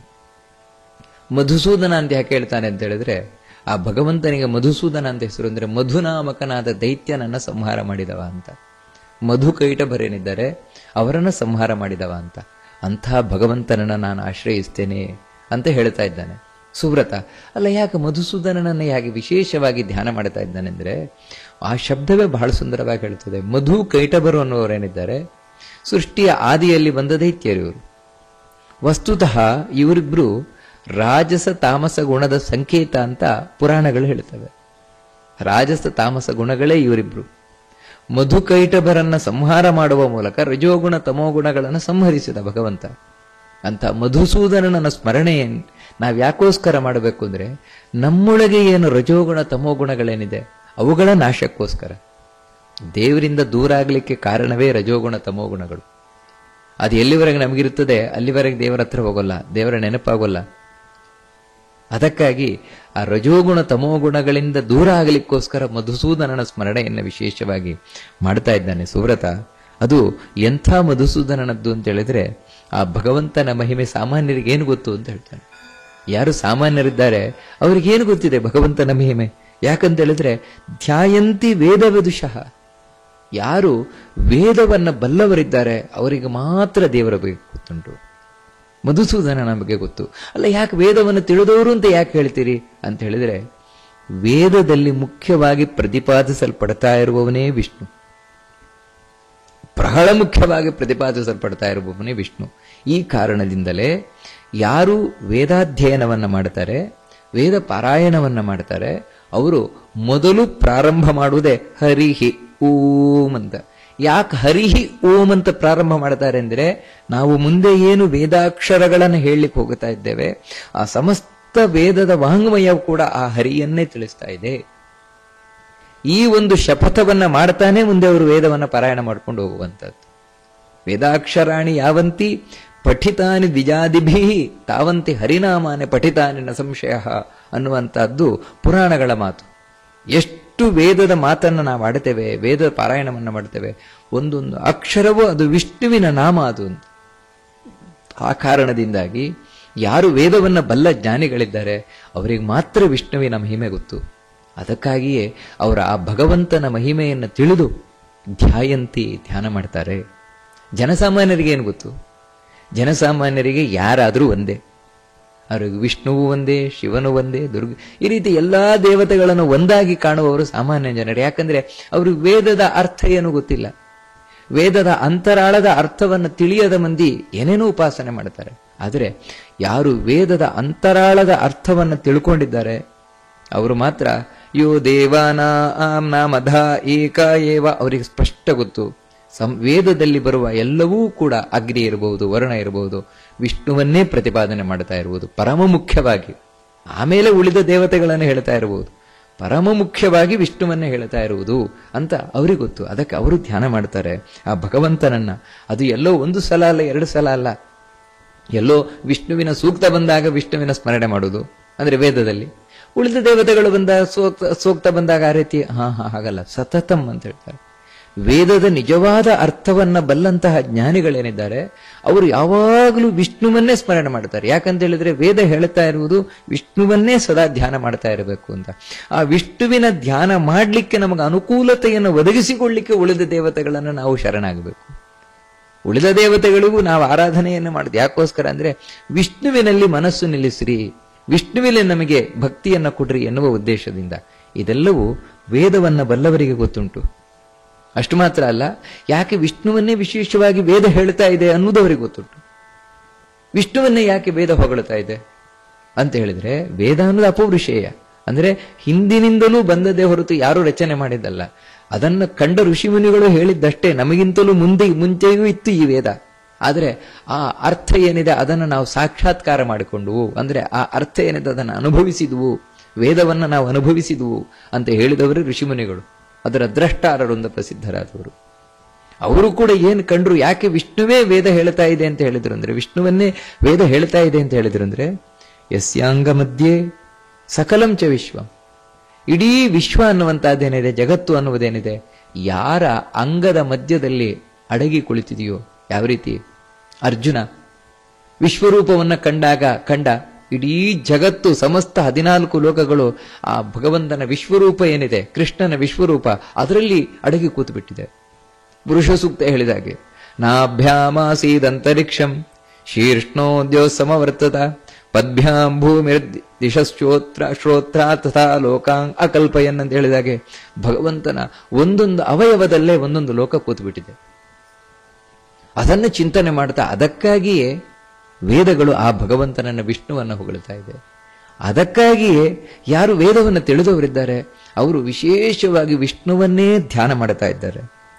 ಅಂತಹ ಯೋಗೇಶ್ವರಂ ಅಂತ ಹೇಳಿದ್ರೆ, ಯೋಗ ಅಂದ್ರೆ ಉಪಾಯ ಅಂತ. ನಾವೇನು ದೇವರನ್ನ ಪಡಿಬೇಕು, ಏನು ದೇವರ ಬಳಿ ಹೋಗಬೇಕು, ಅದೇ ಯೋಗ ಉಪಾಯ. ಅದು ನಮಗೊತ್ತಿಲ್ಲ. ದೇವರನ್ನ ಯಾಕೆ ಕಾಣಬೇಕು ಅಂತ ನಮಗೊತ್ತಿಲ್ಲ, ಹೇಗೆ ಕಾಣಬೇಕು ಅಂತ ಗೊತ್ತಿಲ್ಲ ನಮಗೆ. ಮತ್ತೇನ್ ಮಾಡ್ಬೇಕ್ರಿ? ದೇವರನ್ನು ಕಾಣ್ಲಿಕ್ಕೆ ಏನ್ ಮಾಡಬೇಕು? ದೇವರ ಅನುಗ್ರಹ ಪಡಿಲಿಕ್ಕೆ ಏನ್ ಮಾಡಬೇಕು? ಅವನೇ ಉಪಾಯವನ್ನು ತಿಳಿಸ್ಬೇಕು. ಯಾಕಂದ್ರೆ ಆ ಯೋಗದ ಈಶ್ವರನೇ ಅವನು, ಒಡೆಯನೇ ಅವನು. ಅವನು ಮನಸ್ಸು ಮಾಡಿದರೆ, ಅವನು ಅನುಗ್ರಹ ಮಾಡಿದರೆ ಮಾತ್ರ ಅವನನ್ನ ಕಾಣ್ಲಿಕ್ಕೆ ನಮಗೆ ದಾರಿ ತೋರಿಸ್ಕೊಡ್ತಾನೆ. ಇಲ್ಲಿದ್ರೆ ಅವನನ್ನು ಕಾಣ್ಲಿಕ್ಕೂ ಆಗೋಲ್ಲ, ಅವನ ಅನುಗ್ರಹವನ್ನು ಪಡಿಲಿಕ್ಕೂ ಆಗೋಲ್ಲ. ಅವನ ಗುಟ್ಟನ್ನ ಬಿಟ್ಟು ಕೊಟ್ರೆ ಮಾತ್ರ ನಾವು ಅವನ ಅನುಗ್ರಹ, ಅವನ ಬಳಿ ಹೋಗ್ಲಿಕ್ಕೆ ಸಾಕು, ಅವನ ಅನುಗ್ರಹ ಪಡಿಲಿಕ್ಕೆ ಸಾಕು. ಅದಕ್ಕೆ ಅಂತಹ ಯೋಗೇಶ್ವರನಾದಂತಹ ಸಕಲ ಪಾಪ ವಿನಾಶನಂ, ಯಾರವನಿಗೆ ಶರಣಾಗುತ್ತಾರೆ, ಸ್ವಾಮಿ ನೀನೇ ನನಗೆ ರಕ್ಷಕ ಅಂತ ಹೇಳ್ತಾರೆ, ಮೊದಲು ಏನು ಮಾಡ್ತಾನೆ ಅಂತ ಹೇಳಿದ್ರೆ, ವಿಷ್ಣುವಿಗೆ ಶರಣಾದರೆ, ವಿಷ್ಣುವನ್ನ ಆಶ್ರಯಿಸಿದ್ರೆ, ವಿಷ್ಣುವಿನ ಆರಾಧನೆಯನ್ನು ಮಾಡಿದ್ರೆ, ವಿಷ್ಣು ಮಾಡುವ ಮೊದಲ ಕೆಲಸ ಏನು ಅಂದ್ರೆ ಆ ವ್ಯಕ್ತಿಯ ಪಾಪವನ್ನು ತೊಳಿತಾನೆ. ಯಾಕಂದ್ರೆ ನಮ್ಮ ಎಲ್ಲ ಕಷ್ಟಗಳಿಗೆ ಮೂಲ ಕಾರಣ ಆಗಿರುವುದೇ ಪಾಪ. ನಮಗೆ ಅಂಟಿರುವ ಕೊಳೆ, ಜನ್ಮ ಜನ್ಮಾಂತರಗಳ ಕೊಳೆ, ನಮ್ಮನ್ನ ಮುಂದುವರಿಲಿಕ್ಕೆ ಬಿಡದೇ ಇರುವಂತಹ ಕೊಳೆ. ಅದು ಜೀವನದಲ್ಲಿ ಎತ್ತರಕ್ಕೇರಿದ ಹಾಗೆ, ಅದು ಹೇಗಂದ್ರೆ ಒಂದು ಕಲ್ಲು ಕಟ್ಕೊಂಡು ಕೂತ ಹಾಗೆ ಮೇಲಕ್ಕೇರ್ಲಿಕ್ಕೆ ಆಗೋಲ್ವಲ್ಲ, ಆ ರೀತಿ ಪಾಪ. ಆ ಪಾಪವನ್ನ ನಾಶಗೊಳಿಸ್ತಾನಂತೆ. ಅಲ್ಲ, ಉಳಿದ ದೇವತೆಗಳು ಪಾಪವನ್ನ ನಾಶ ಮಾಡಬಹುದು, ಅಲ್ಪ ಸ್ವಲ್ಪ ಅಷ್ಟೇ. ಆದರೆ ಸಕಲ ಪಾಪ ವಿನಾಶನಂ, ಸಕಲ ಪಾಪಗಳನ್ನು ಪರಿಹರಿಸುವ ಶಕ್ತಿ ಅಂತ ಇದ್ರೆ 14 ಲೋಕದಲ್ಲೂ ಅದು ಕೇವಲ ವಿಷ್ಣುವಿಗೆ ಮಾತ್ರ. ಇದು ಇವರು ಇವನೇನು ಈ ಸೂರತ ಮಾತ್ರ ಅಲ್ಲ, ನರಕದಲ್ಲಿ ಒಬ್ಬ ಪಾಪಿ ಒದ್ದಾಡ್ತಾ ಇರ್ತಾನಂತೆ, ಕಷ್ಟಪಡ್ತಾ ಇರ್ತಾನಂತೆ. ಯಾಕಂದ್ರೆ ಪಾಪ ಮಾಡಿದ್ದಾನೆ. ಆ ಪಾಪದಿಂದಾಗಿ ಯಮಭಟರು ಅವನಿಗೆ ಅನೇಕ ಶಿಕ್ಷೆಯನ್ನು ಕೊಡ್ತಾ ಇರ್ತಾರೆ. ಆ ಶಿಕ್ಷೆಯನ್ನು ಸಹಿಸ್ಲಿಕ್ಕೆ ಸಾಧ್ಯವಾಗದೆ ಅವನು ಮತ್ತೆ ಮತ್ತೆ ಆ ಯಮಭಟರ ಹತ್ರ, ಯಮದೂತರ ಹತ್ರ ಅಂಗಲಾಚುತ್ತಾ ಇರ್ತಾನಂತೆ, ಅಮ್ಮಯ್ಯ ನಾನು ತಪ್ಪು ಮಾಡಿದ್ದೇನೋ, ಅದು ನನ್ನನ್ನು ಬಿಟ್ಟುಬಿಡಿ ಅಂತ. ಆಗ ಆ ಯಮಭಟರು ಹೇಳುವ ಮಾತು ಬಹಳ ಸುಂದರವಾದದ್ದು, ಗರುಡ ಪುರಾಣದಲ್ಲಿ ಬರುವಂಥದ್ದು. ನೋಡು, ಇಡೀ 14 ಲೋಕದಲ್ಲಿ ಕ್ಷಮಾಪರಾಧಂ ಕುರುತೆ ಭಗವಾನ್ ಹರಿರೀಶ್ವರ ಅಂತ. ನೀನು ಏನು ತಪ್ಪು ಮಾಡ್ತೀಯ, ಪಾಪ ಮಾಡ್ತೀಯ, ಆ ಪಾಪವನ್ನು ಕ್ಷಮಿಸುವವನು ಅಂತ ಒಬ್ಬ ಇದ್ರೆ ಕರುಣಾಮಯಿ, ಅದು ವಿಷ್ಣು ಮಾತ್ರ. ಮತ್ತೆ ನಾವು ಮಾಡಿದ ಪಾಪಕ್ಕೆ ಶಿಕ್ಷೆ ಕೊಡುವವರಷ್ಟೇ, ಅದನ್ನು ಕ್ಷಮಿಸುವ ತಾಕತ್ತು ನಮಗಿಲ್ಲ ಅಂತ ಹೇಳ್ತಾರೆ. ಅಂದ್ರೆ ನೋಡಿ, ಹೀಗೆ ಸಕಲ ಪಾಪಗಳನ್ನು ಪರಿಹರಿಸುವ ವಿಷ್ಣು ಮಾತ್ರ. ಅಂತಹ ಸಕಲ ಪಾಪ ಪರಿಹಾರಕನಾದಂತಹ ಯೋಗೇಶ್ವರನಾದಂತಹ ಸಕಲ ಜಗತ್ತಿನ ಒಡೆಯನಾದಂತಹ ಯಾರು ಜ್ಞಾನಿಗಳು ಧ್ಯಾನ ಮಾಡ್ತಾರೋ, ಅವರಿವರು ಧ್ಯಾನ ಮಾಡೋದು ಮುಖ್ಯ ಅಲ್ಲ, ಜ್ಞಾನಿಗಳು ಯಾರನ್ನ ಧ್ಯಾನ ಮಾಡ್ತಾ ಇದ್ದಾರೋ ಅದಕ್ಕೆ ಆ ಜ್ಞಾನಿಗಳು ವೇದ ವಿದ್ವಾಂಸರು ಯಾವ ಮಾರ್ಗ ಹಿಡಿದಿದ್ದಾರೆ ಆ ಮಾರ್ಗದಲ್ಲೇ ನಾನು ಹೋಗಿ ಆ ಭಗವಂತನ ಪಾದಕಮಲಗಳನ್ನು ಆಶ್ರಯಿಸ್ತಾ ಇದ್ದೇನೆ ಅಂತ ಹೇಳ್ತಾರೆ. ಇಲ್ಲಿ ಪಾದ ಅಂತ ಹೇಳಿದ್ರೆ ಬರೀ ಪಾದ ಅಂತ ಅಷ್ಟೇ ಅಲ್ಲ, ಉತ್ತಮಾನಂ ಸ್ವರೂಪಂತೂ ಪಾದಶಬ್ದೇನ ಭಣ್ಯತೆ ಅಂತ ಹೇಳಿದಾಗೆ ಆ ಭಗವಂತನ ಸ್ವರೂಪವನ್ನು ನಾನು ಆಶ್ರಯಿಸ್ತಾ ಇದ್ದೇನೆ, ಭಗವಂತನ ರೂಪವನ್ನು ನಾನು ಆಶ್ರಯಿಸ್ತಾ ಇದ್ದೇನೆ ಅಂತ ಬಹಳ ಸುಂದರವಾಗಿ ಸೂರತ ತಾನು ಭಗವಂತನನ್ನು ಧ್ಯಾನ ತಾನು ಹಾಡ್ತಾನಂತೆ. ಹಾಗೆಯೇ ಲೋಕೇಶು ಯೋಹಿ ಸಕಲೇಶ್ವನು ವರ್ತತೇತೋ ಲೋಕಾಶ್ಚ ಯತ್ರ ಸತತಂ ನಿವಸಂತಿ ಸರ್ವೇ ದೋಷೇರ್ವಿಹೀನಮಖಿಲೈ ಪರಮೇಶ್ವರಂ ತಂ ತಸ್ಯೈವ ಪಾದಯುಗಲಂ ಸತತಂ ನಮಾಮಿ. ಆ ಭಗವಂತನ ಪಾದ ಕಮಲಗಳನ್ನು ಶರಣು ಹೊಂದುತ್ತೇನೆ ಹೇಳಿದ. ಆ ಭಗವಂತನ ಪಾದ ಕಮಲಗಳಿಗೆ ನಮಸ್ಕಾರವನ್ನ ಮಾಡ್ತೇನೆ. ಎಂತಹ ಪಾದ ಕಮಲ ಅದು, ಎಂಥ ಭಗವಂತನದ್ದು ಅಂದ್ರೆ, ಯಾವ ಭಗವಂತ ಸಕಲೇಶು ಅನುವರ್ತತೇತು ಲೋಕೇಶು ಅಂದ್ರೆ ಈ ಲೋಕಗಳಲ್ಲಿ, ಸಕಲ ಲೋಕಗಳಲ್ಲಿ, ಸಕಲ ಜನಗಳಲ್ಲಿ ಒಳಗೆ ಯಾರು ನಿಂತಿದ್ದಾನೆ. ಅಷ್ಟು ಮಾತ್ರ ಅಲ್ಲ, ಲೋಕಾಶ್ಚ ಯತ್ರ ಸತತಂ ನಿವಸಂತಿ ಸರ್ವೇ, ಯಾರೊಳಗೆ ಇಡೀ ಜಗತ್ತು ನೆಲೆಸಿದೆಯೋ, ಯಾರು ಜಗತ್ತಿನ ಪ್ರತಿಯೊಂದು ವಸ್ತುವಿನೊಳಗೆ ಕೂತಿದ್ದಾನೋ, ಯಾರೊಳಗೆ ಇಡೀ ಜಗತ್ತು ಕೂತಿದೆಯೋ ಅಂತಹ ಭಗವಂತನನ್ನು ನಾನು ಶರಣು ಹೊಂದುತ್ತಾ ಇದ್ದೇನೆ ಅಂತ. ನೋಡಿ, ಇದು ಬಹಳ ಮುಖ್ಯವಾಗಿ ಬೇಕಾದದ್ದು. ಇದನ್ನ ಕೃಷ್ಣ ಭಗವದ್ಗೀತೆಯಲ್ಲಿ ಬಹಳ ಸ್ಪಷ್ಟವಾಗಿ ಹೇಳ್ತಾನೆ.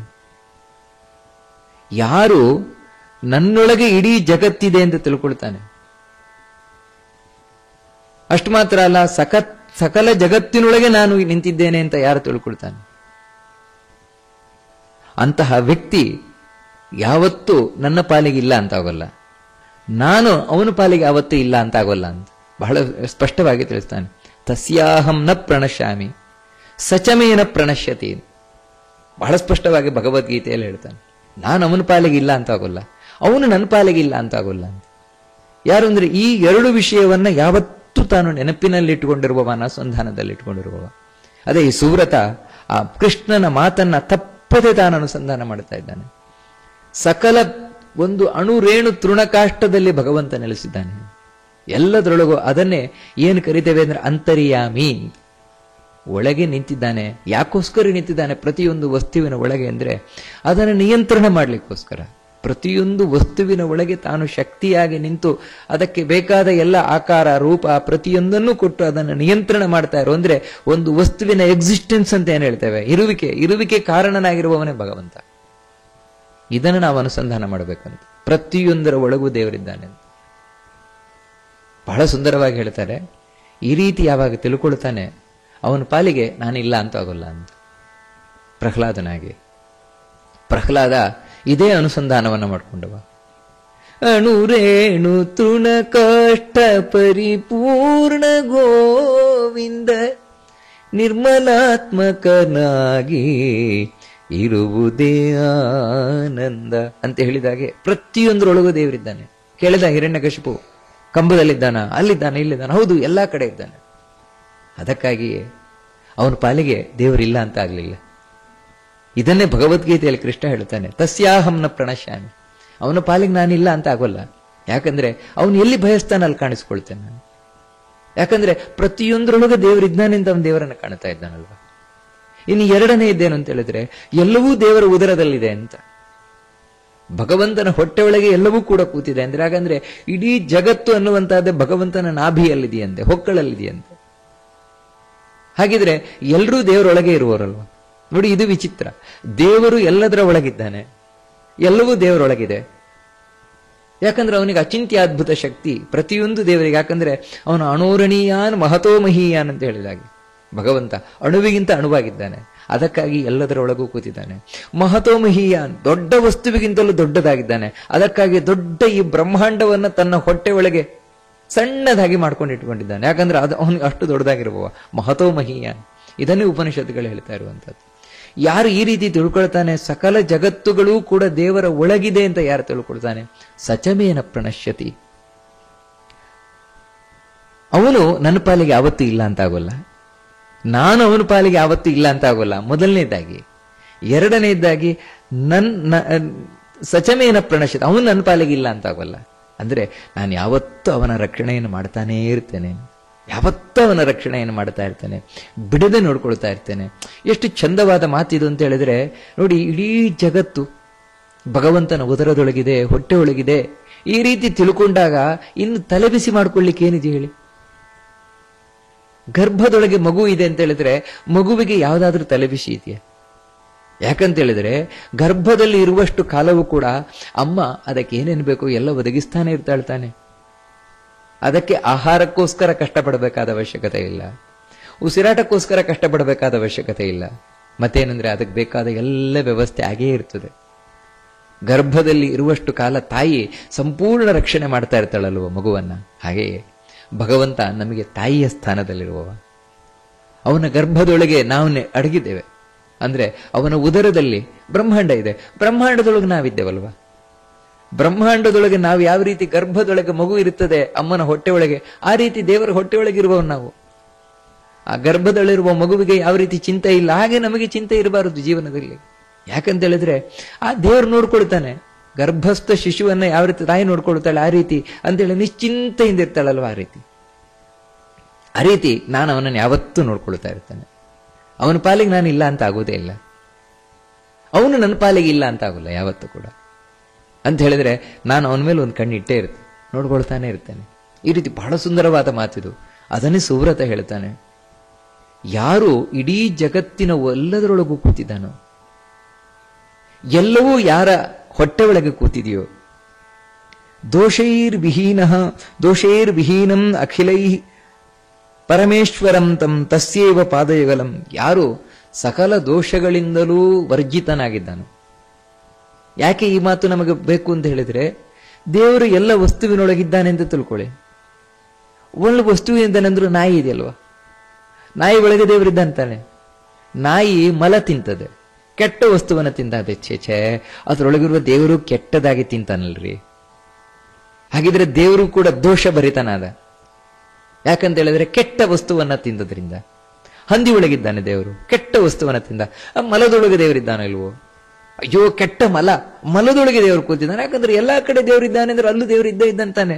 ಶಿಶಿ ಮಲದಲ್ಲಿ ದೇವರಿದ್ದಾನೆ ಅಂತ ತಿಳ್ಕೊಂಡ್ರೆ ಆಗ್ರಿ, ದೇವ್ರ ವಾಸನೆ ಬರ್ಬೇಕಲ್ವಾ? ಯಾಕಂದ್ರೆ ಮಲ ವಾಸನೆ ತಾನೆ, ದೇವ್ರ ವಾಸನೆ ಬರ್ಬೇಕಲ್ವಾ? ಹೀಗೆಲ್ಲ ನಮಗೆ ಕೆಲವೊಮ್ಮೆ ಎಲ್ಲಾ ಕಡೆ ದೇವರಿದ್ದಾನೆ ಅಂತ ತಿಳಿಬೇಕಾದ್ರೆ ದೇವರ ಮಹಿಮೆ ಗೊತ್ತಾಗುವುದಕ್ಕಿಂತಲೂ ಕೂಡ ದೇವರ ಬಗ್ಗೆ ಒಂಥರ ಕೆಟ್ಟ ಭಾವನೆ ಬರುವಂತಹ ಸಾಧ್ಯತೆ ಉಂಟು. ಅದನ್ನ ನಿವಾರಣೆ ಮಾಡ್ಲಿಕ್ಕೋಸ್ಕರವೇ ಬಹಳ ಸುಂದರವಾಗಿ ಸುವ್ರತ ಹೇಳ್ತಾನೆ, ದೋಷೈರ್ವಿಹೀನಂ ಅಖಿಲೈಹಿ ಅಂತ.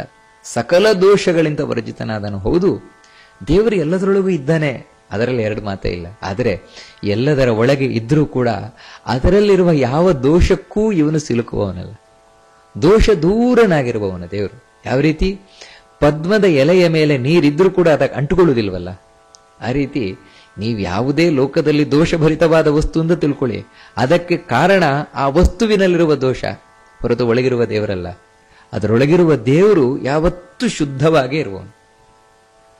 ಅವನು ಯಾವತ್ತೂ ಅಶುದ್ಧ ಆಗುವುದು ಅಂತ ಇಲ್ವೇ ಇಲ್ಲ. ಅದ್ಯಾಗ್ರಿ? ಅಲ್ಲ, ಅಶುದ್ಧವಾದ ವಸ್ತುವಿನಲ್ಲಿ ಇವನೊಬ್ಬನೇ ಶುದ್ಧವಾಗಿರ್ಲಿಕ್ಕೆ ಹೇಗೆ ಸಾಧ್ಯ? ಅದಕ್ಕೆ ಅವನನ್ನು ದೇವರು ಅಂತ ಕರೆಯುವುದು.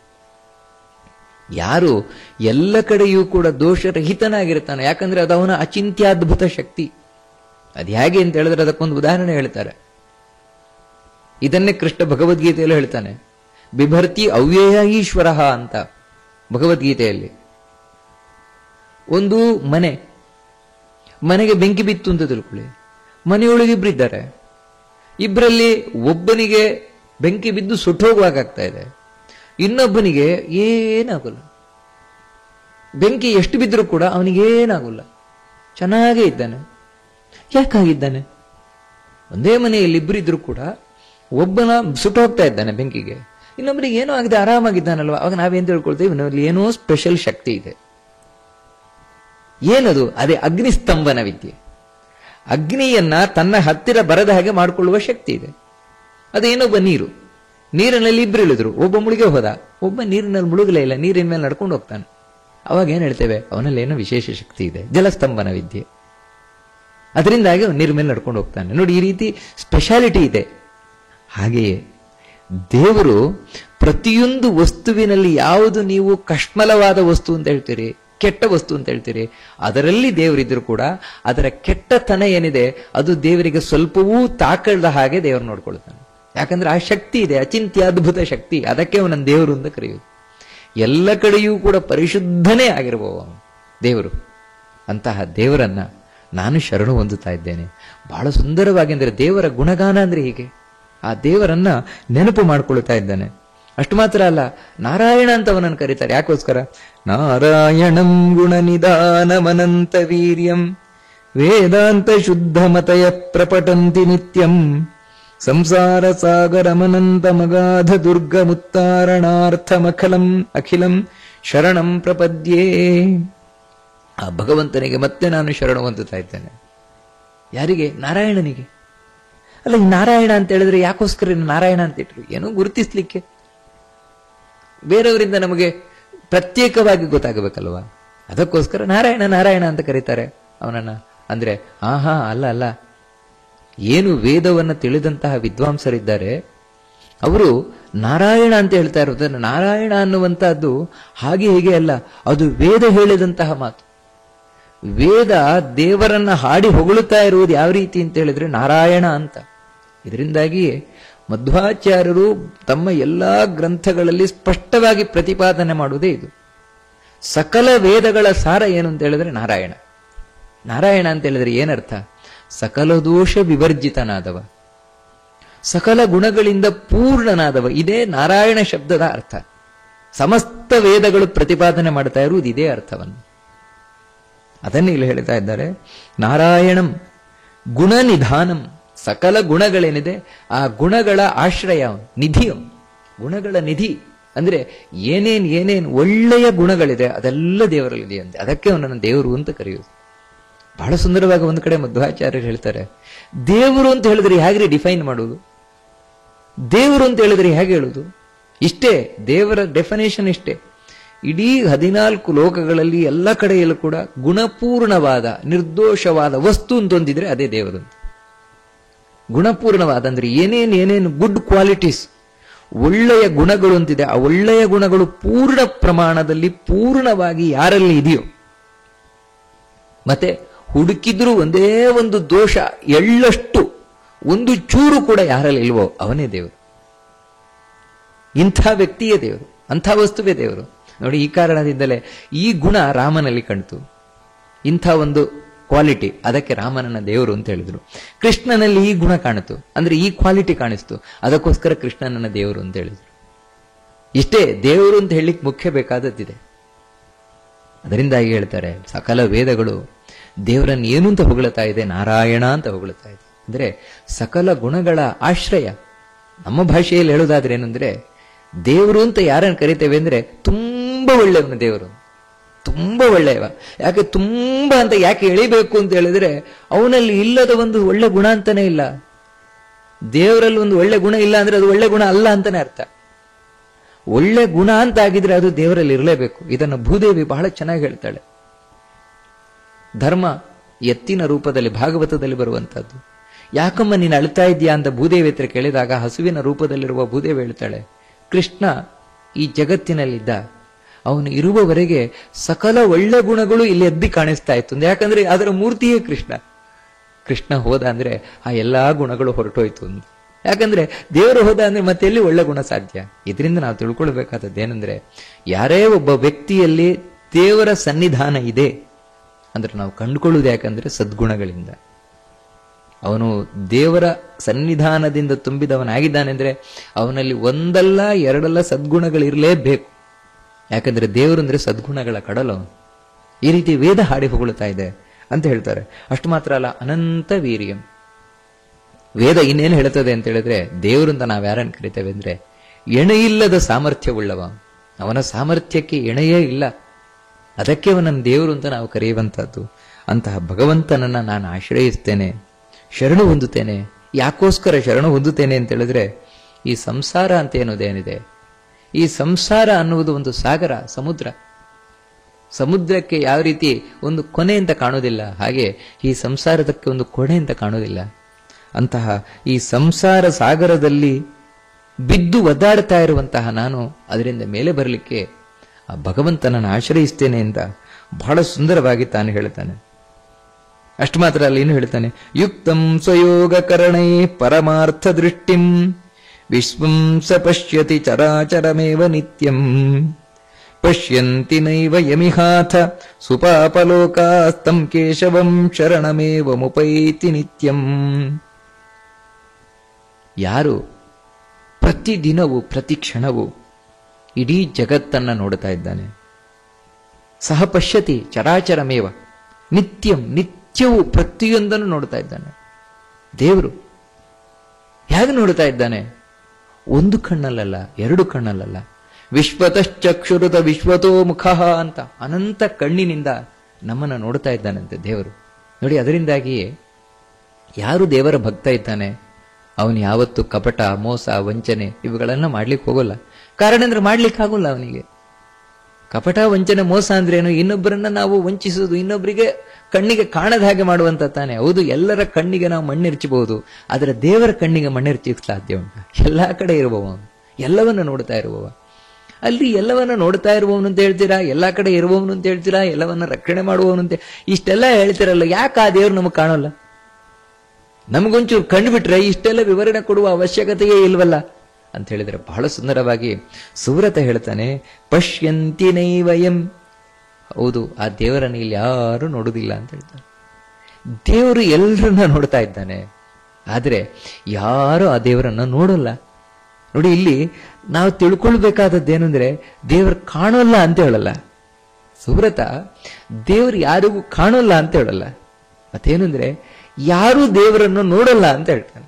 ಅದು ಬಹಳ ಸುಂದರವಾಗಿ ನಂಗೆ ಅನಿಸ್ಬೇಕಾದದ್ದು. ದೇವರು ಎಲ್ಲರನ್ನು ನೋಡ್ತಾನೆ, ಆದರೆ ಆ ದೇವರನ್ನು ಯಾರು ನೋಡಲ್ಲ. ಇಲ್ಲಿ ಎದುರಿಗೆ ನಿಂತಿದ್ರು ದೇವರ ನೋಡಲ್ಲ. ಅಲ್ಲ, ಯಾಕೆ ದೇವರ ನೋಡಲ್ಲ? ಕಂಡ್ರೆ ನಾವು ನೋಡ್ಬಿಡ್ತೇವಲ್ಲ. ನೋಡಲ್ಲ ನೀವು. ಯಾಕೆ ನೋಡಲ್ಲ ಅಂದ್ರೆ ಸುಪಾಪಲೋಕಾಹ, ಪಾಪಿಗಳ ಲೋಕ ಇದು. ಪಾಪದಿಂದಲೇ ತುಂಬಿಕೊಂಡಿರುವವರಲ್ಲಿರುವವರೆಲ್ಲರೂ ಕೂಡ. ಅದು ಅಂತಿಂತ ಪಾಪ ಅಲ್ಲ, ಸುಪಾಪ ಅಂತ ಹೇಳ್ತಾರೆ. ದೊಡ್ಡ ದೊಡ್ಡ ಪಾಪಗಳು, ಬ್ರಹ್ಮ ಹತ್ಯಾದಿ ಪಾಪಗಳನ್ನ ಮಾಡಿದ ವ್ಯಕ್ತಿ ಏನಿದ್ದಾನೆ, ಆ ವ್ಯಕ್ತಿ ದೇವರನ್ನು ನೋಡುವುದಿಲ್ಲ. ಯಾಕೆ ಅಂತ ಹೇಳಿದ್ರೆ ಅವನಿಗೂ ದೇವರಿಗೂ ಮಧ್ಯದಲ್ಲೊಂದು ದೊಡ್ಡ ಪರದೆ ಇದೆ, ಕಪ್ಪು ಪರದೆ ಇದೆ. ಅದಕ್ಕೋಸ್ಕರ ಪರದೆಯ ಹಿಂದೆ ಇರುವ ದೇವರು ಕಾಣಿಸ್ತಾ ಇಲ್ಲ ಇವನಿಗೆ.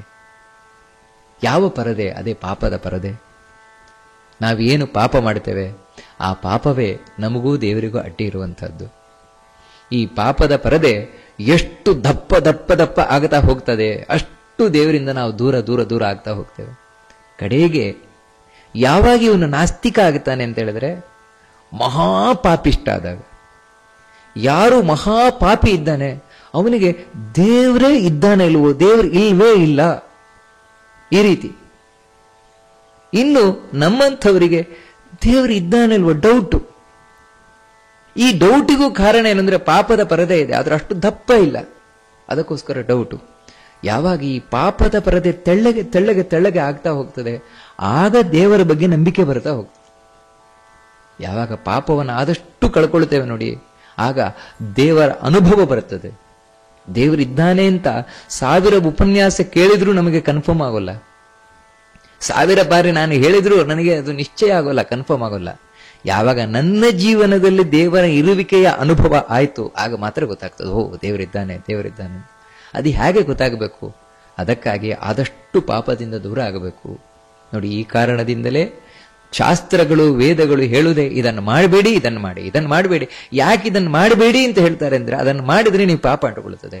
ಪಾಪ ಅಂಟುಕೊಂಡ್ರೆ ಏನಾಗ್ತದೆ? ನಿಮಗೆ ಗೊತ್ತಿಲ್ಲದೆ ದೇವರಿಂದ ದೂರ ಆಗ್ತೀರಿ. ನೀವು ದೇವರಿಂದ ದೂರ ಆಗುದು ಅಂದ್ರೆ ಇನ್ನೇನಿಲ್ಲ, ದೇವಸ್ಥಾನದಿಂದ ದೂರ ಆಗುವುದಲ್ಲ, ವಿಗ್ರಹದಿಂದ ದೂರ ಆಗುವುದಲ್ಲ, ಮನಸ್ಸಿನಿಂದ ದೇವರು ದೂರ ಆಗ್ತಾನೆ. ದೇವರ ನೆನಪು ಬರೋಲ್ಲ.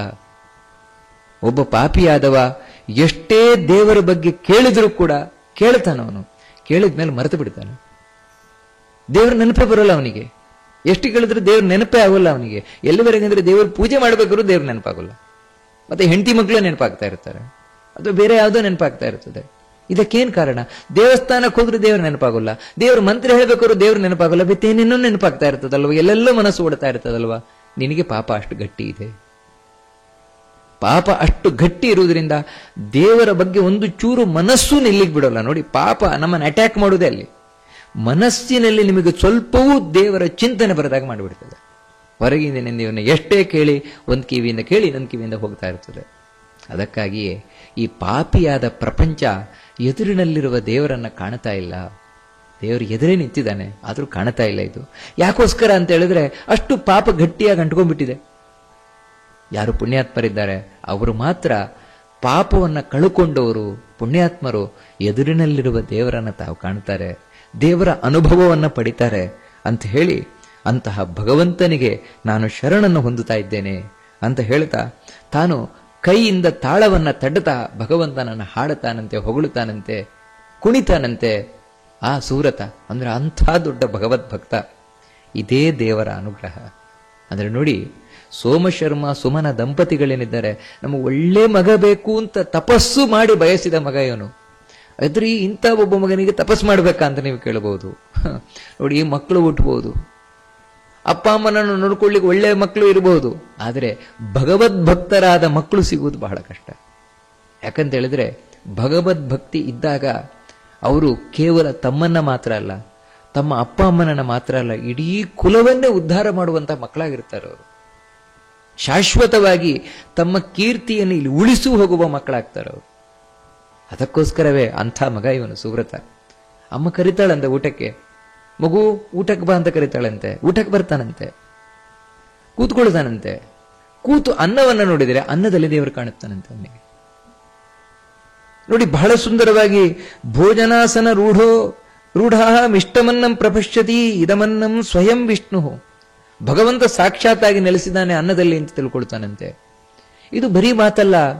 ಅನ್ನಂ ಬ್ರಹ್ಮೇ ದಿವ್ಯಜಾನಾತ್ ಉಪನಿಷತ್ತು ಹೇಳುತ್ತದೆ. ಅನ್ನ ಅಂತ ಹೇಳಿದ್ರೆ ದೇವರು ಅಂತ ತಿಳ್ಕೋದನ್ನ.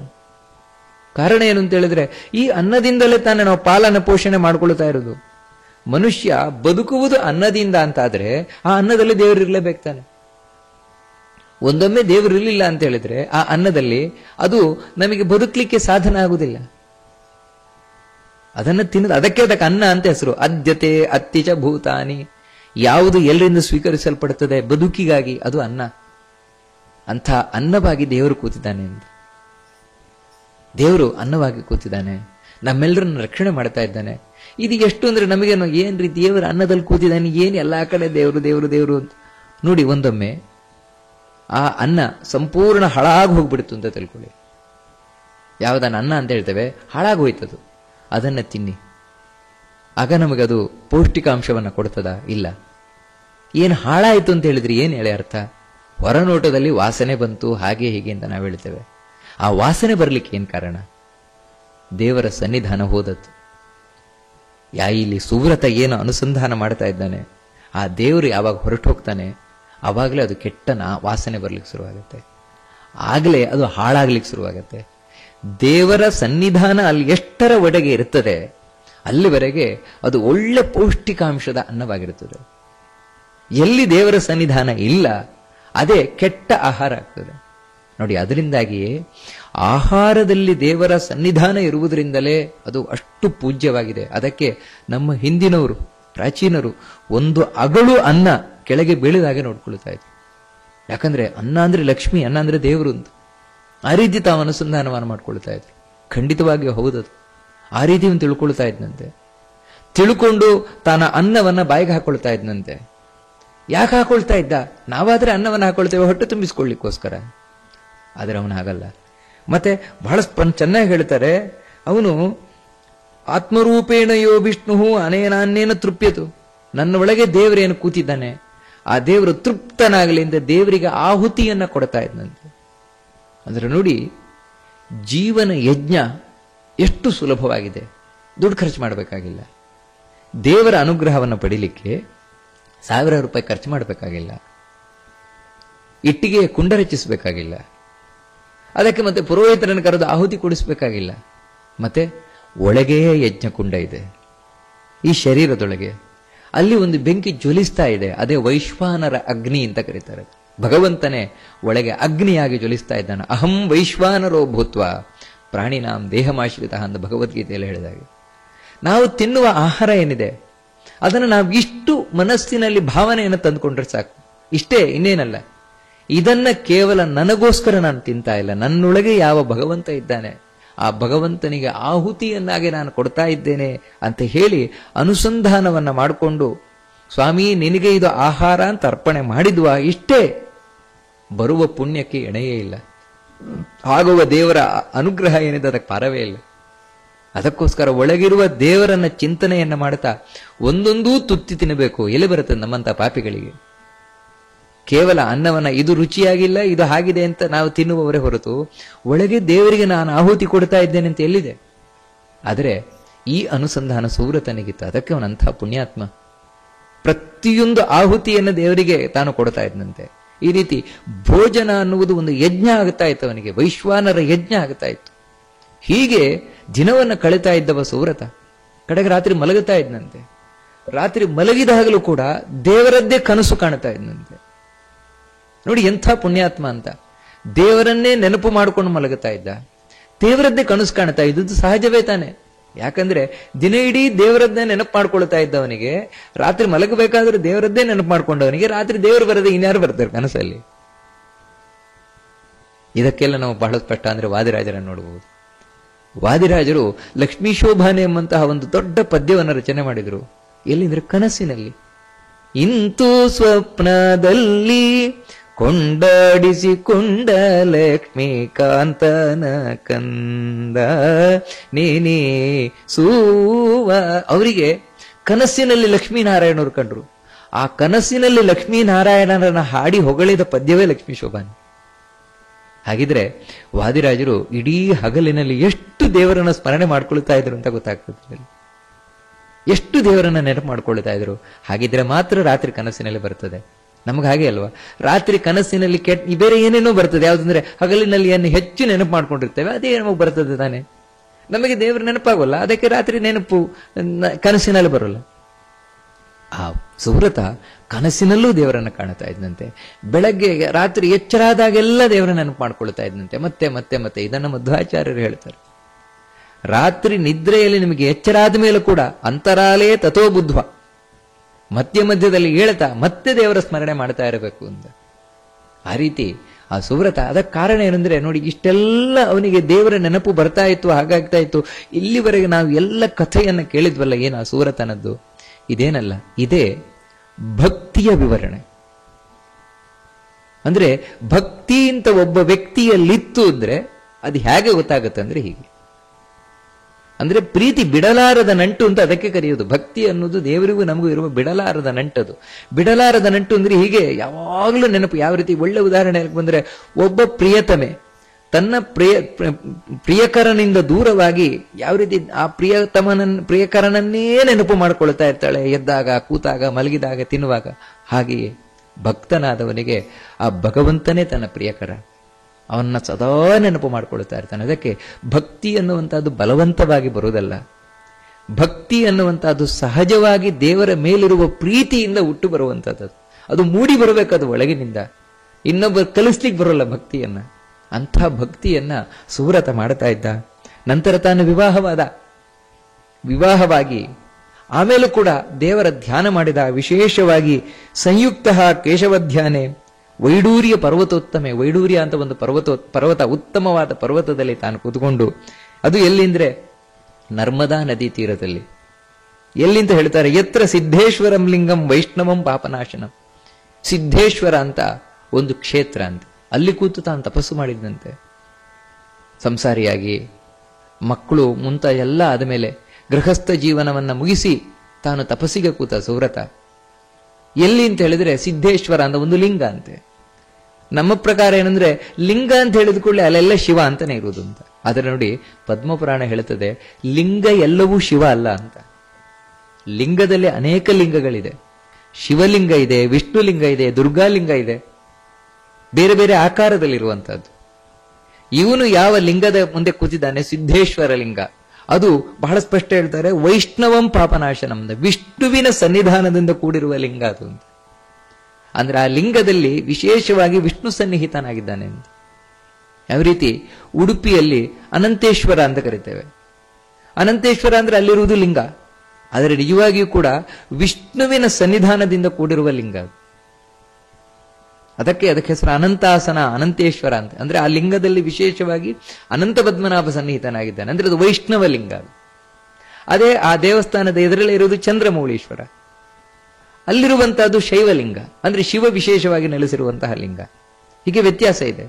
ಹೀಗೆ ವಿಷ್ಣುವಿನ ವಿಶೇಷ ಸನ್ನಿಧಾನದಿಂದ ಕೂಡಿರುವಂತಹ ರುದ್ರಮೋಂಕಾರ ಸಂಜ್ಞಂಚ, ನಿಜವಾಗ್ಲೂ ಕೂಡ ಅಲ್ಲಿ ನೆಲೆಸಿರುವಂತಹ ವಿಷ್ಣು ಏನಿದ್ದಾನೆ ಅವನಿಗೆ ರುದ್ರ ಅಂತನೂ ಕರೀತಾರೆ, ಶಿವ ಅಂತನೂ ಕರೀತಾರೆ. ಯಾಕಂದ್ರೆ ಶಿವ ಅನ್ನುವುದು ಕೇವಲ ಮುಕ್ಕಣ್ಣನಿಗೆ ಮಾತ್ರ ಹೆಸರಲ್ಲ. ನಾವ್ ಹೇಳ್ತೇವಲ್ವಾ, ಸರ್ವ ಶಿವಸ್ಥಾಣು ವಿಷ್ಣುವಿಗೆ. ವಿಷ್ಣು ಸಹಸ್ರನಾಮದಲ್ಲಿ ಶಿವ ಅಂತನೂ ಕರೀತೇವೆ. ಆ ರೀತಿ ಈ ಲಿಂಗದಲ್ಲಿ ಸನ್ನಿಹಿತನಾದಂತಹ ವಿಷ್ಣು ಏನಿದ್ದಾನೆ ಅವನು ಓಂಕಾರದಿಂದ ಕರೆಸಲ್ಪಡ್ತಾ ಇರುವವ, ಅವನೇ ಶಿವ ಸ್ಥಾಣುಂದನ ಕರೆಸಲ್ಪಡ್ತಾ ಇರುವವ. ಅಂದರೆ ಸಾಮಾನ್ಯ ಜನರಿಗೆ, ಅಂತರಂಗದ ತತ್ವವನ್ನ ತಿಳಿಯದವರಿಗೆ ಲಿಂಗ ಅಂತ ಹೇಳಿದ್ರೆ ಬರೀ ಶಿವ. ಯಾವ ರೀತಿ ಅನಂತೇಶ್ವರ, ಉಡುಪಿಯ ಅನಂತೇಶ್ವರ ಏನಿದೆ, ಆ ಅನಂತೇಶ್ವರ ದೇವಸ್ಥಾನದಲ್ಲಿರುವ ಲಿಂಗಕ್ಕೆ ಜನಸಾಮಾನ್ಯರು ಇಂದಿನಿಂದಲೂ ಏನ್ ತಿಳ್ಕೊಳ್ತಾ ಇದ್ರು ಅಂದ್ರೆ ಶಿವ ಶಿವ ಶಿವ ಅಂತ, ಶಿವಾಂದನೆ ತೆರಿತಾ ಇದ್ದಾರೆ. ಆದ್ರೆ ಒಳಗೆ ಯಾವ ದೇವರಿದ್ದಾನೆ ಅಂತ ಯಾರಿಗೆ ಗೊತ್ತಾಗತ್ತೆ ಅಂದ್ರೆ ಜ್ಞಾನಿಗಳಿಗೆ ಅಂತರಂಗದಲ್ಲಿ. ಆ ಅಂತರಂಗದಲ್ಲಿ ಜ್ಞಾನಿಗಳು ಕಂಡುಕೊಂಡದ್ದೇನ ಆ ಲಿಂಗದಲ್ಲಿ ಅಂದ್ರೆ ಇಲ್ಲಿ ವಿಷ್ಣು ಇದ್ದಾನೆ ಅಂತ. ಆದ್ರೆ ಜನಸಾಮಾನ್ಯರು ಶಿವ ಅಂತಾನೆ ಕರೀತಾ ಇದ್ರು. ಶಿವ ಅಂತಾನೆ, ಯಾಕಂದ್ರೆ ವಿಷ್ಣುವಿಗೆ ಶಿವ ಅಂತ ಹೆಸರಿಲ್ಲ ಅಂತೇನಿಲ್ಲ. ಹಾಗೆಯೇ ಇವನು ಆ ರುದ್ರ ಅಂತ ಕರೆಯಲ್ಪಡುವಂತಹ ವಿಶೇಷವಾಗಿ ಆ ವಿಷ್ಣು ಏನಿದ್ದಾನೆ ವಿಷ್ಣುವನ್ನ ಆ ನರ್ಮದಾ ನದಿ ತೀರದಲ್ಲಿರುವಂತಹ ಸಿದ್ಧೇಶ್ವರ ಕ್ಷೇತ್ರದಲ್ಲಿ ತಾನು ಧ್ಯಾನವನ್ನ ಮಾಡಿದ ಅಂತ ಹೇಳ್ತಾರೆ. ಮಾಡಿ ಮುಂದೆ ದೇವರನ್ನ ಕಂಡ. ಇವನು ಕೂಡ, ಇವನಪ್ಪ ಯಾವ ರೀತಿ ಕಂಡಿದ್ದ ಸೋಮಶರ್ಮ, ಹಾಗೆ ಸುವ್ರತನು ದೇವರ ಕಂಡ. ದೇವರನ್ನು ಕಂಡು ಏನು ಸ್ತೋತ್ರ ಮಾಡಿದ, ಇದೆಲ್ಲ ಬಹಳ ಸುಂದರವಾದದ್ದು, ಅದ್ಭುತವಾದದ್ದು. ಅದನ್ನ ಮತ್ತೆ ಮುಂದೆ ನೋಡೋಣ.